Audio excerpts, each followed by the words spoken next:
So here's the exterior on the south side of the house. Back up so you can see.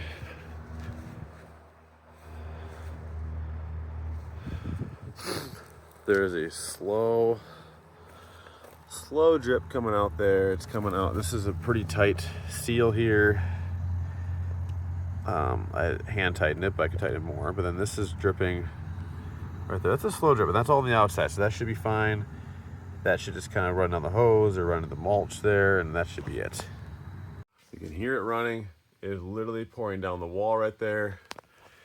We have a pool on the ground already, right there. I'm gonna stop it, and that is really bad. That's all I can say. If I go up here, it's above the sill plate coming in, down the insulation, down the walls, coming in right here, further at the sill plate, all across the entire sill plate. We gotta stop this now. So once again, there's the outside. This is probably what, 215 now. I opened it up at like 210, and that's barely wet.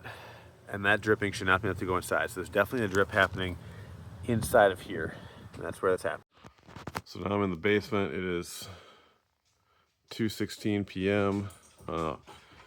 And we can see water up here at this sill plate dripping right there, and then it was gushing. There was literally water coming down everywhere. This is evidently, this stinks over here. You can smell mold, you can smell mildew, you can see this whole foundation here is like damp, and damper than it should be.